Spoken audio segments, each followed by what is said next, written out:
நாளைக்கான வீடியோக்கான ஒரு ப்ரோமோ தாங்க வந்திருக்கு. ப்ரோமோ வந்து சூப்பரா இருந்துச்சு அப்படி தாங்க சொல்லணும். அதாவது நம்ம கண்மணியும், அவங்க அத்தை இருக்காங்கல்ல, ராஜேஷோட அம்மா, அவங்க வந்து வசமா சிக்கிக்கிட்டாங்க அப்படி தாங்க சொல்லணும். அவங்க பேசுகிறத வந்து நம்ம வள்ளி வந்து வீடியோ கால்லேயே ரெக்கார்ட் பண்ணிட்டாங்க அப்படின்னு தாங்க சொல்லணும். அதெல்லாம் பார்க்குறவங்க சேனலை மட்டும் மறக்காமல் லைக் அண்ட் சப்ஸ்கிரைப் மட்டும் பண்ணிடுங்க.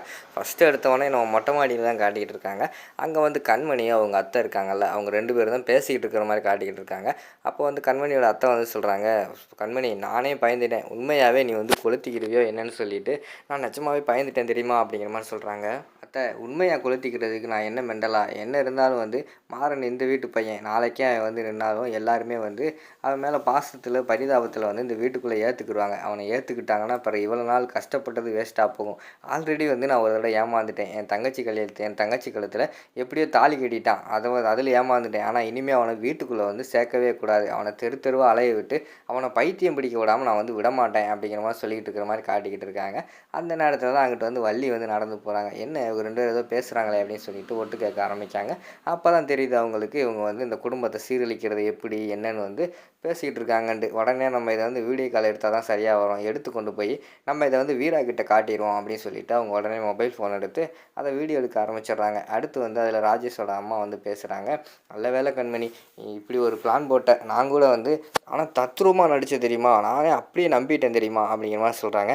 "அப்படி நம்புறதுனால தான் அத்தை எனக்கு வந்து இந்த பரிசு கிடச்சிருக்கு. இனிமேல் வந்து மாறன் அந்த வீட்டுக்கு வந்து காலடி எடுத்து வைக்க முடியுமா? வீட்டுக்குள்ளேயே சேர்க்க மாட்டாங்க. அந்த வீராவோடு சேர்ந்து வந்தாலும் வீட்டுக்குள்ளே வந்து சேர்க்குறதுக்கு ரொம்ப யோசிப்பாங்க. எப்படினாலும் வீரா வந்து கண்டிப்பாக மாறன் கூட வரவே மாட்டா. எங்கள் வீட்டுக்கு வெளியிலேயே வந்து வாட்ச்மேன் மாதிரி ரொம்ப நாள் இருக்க போகிறான். கடைசியில் வீரா வந்து கதைக்கு ஆக மாட்டா அப்படின்னு அவனுக்கே தெரிஞ்சிடும். அதுக்கடுத்து சரி என்ன பண்ணுறது, நம்ம வீட்டுக்காவது போவோம், இங்கேயே எத்தனை நாளாக இருக்க அப்படின்னு சொல்லிட்டு எப்படி இங்கே தான் வருவான். வரும்போது தான் நான் அந்த செக்கு வச்சேன். இப்படி நான் நடித்ததுனால தான் இனிமேல் அவனை வீட்டுக்குள்ளே யாரும் சேர்க்க மாட்டாங்க. மாமா என்ன சொன்னார், இனிமேல் வந்து அவனை வீட்டுக்குள்ளே யார் அனுமதிச்சாலும் நான் அவனை வீட்டுக்குள்ளே சேர்க்க மாட்டேன்னு சொல்லியிருக்காரு. அதுவே எனக்கு போதும் அப்படிங்கிற மாதிரி சொல்லிகிட்டு இருக்காங்க. எப்படியோடி நல்ல வேலை வீராவே மாறனே பிரித்தாச்சு. இப்போ வந்து மாறனை வந்து இந்த வீட்டுக்குள்ளேயே வரவிடையாமல் பண்ணியாச்சு. நம்ம பிளான்லாம் சக்ஸஸாக போய்கிட்டு இருக்கு அப்படிங்கிற மாதிரி சொல்லிகிட்டு இருக்காங்க.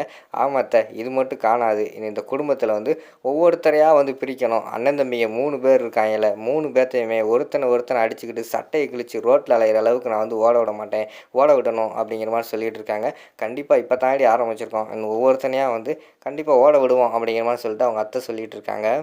"அத்தை இந்த குடும்பத்தையே வந்து நான் வந்து கொளுத்தாமல் விட மாட்டேன். முக்கியமாக அந்த வீட்டையே கொளுத்து சின்ன பின்னமாக்க விட மாட்டேன். என்னோடய அண்ணனையும் அதாவது உங்களோட பையனையும் ஆக்சிடென்ட் பண்ண அந்த மாறனை தான் ஃபஸ்ட்டு டார்கெட். அவனை தான் டார்கெட் பண்ணி இப்போ வச்சுருக்கோம். அவனை முடிச்சுட்டு ஒவ்வொருத்தனாக நம்ம பண்ணுவோம்." அப்படிங்கிற மாதிரி சொல்லிவிட்டு அவங்க வந்து வில்லிகள் பேசிகிட்டு இருக்கிற மாதிரி காட்டிகிட்டு இருக்காங்க. இங்கிட்டு பார்த்தா நம்ம வள்ளி இருக்காங்களா, வள்ளி எல்லாத்தையுமே வீடியோ ரெக்கார்ட் எடுத்துட்டாங்க. "இருங்கடி உங்களுக்கு ஆப்பு வைக்கிறேன், இதை கொண்டு போய் வந்து வீரா கிட்ட காட்டுறேன்" அப்படின்னு சொல்லிட்டு அவங்க வீடியோ எடுத்துகிட்டு போகிற மாதிரி காட்டிக்கிட்டு இருக்காங்க. அதோட பார்த்துட்டிங்கன்னா இந்த ப்ரோமோ வந்து முடிஞ்சிருது.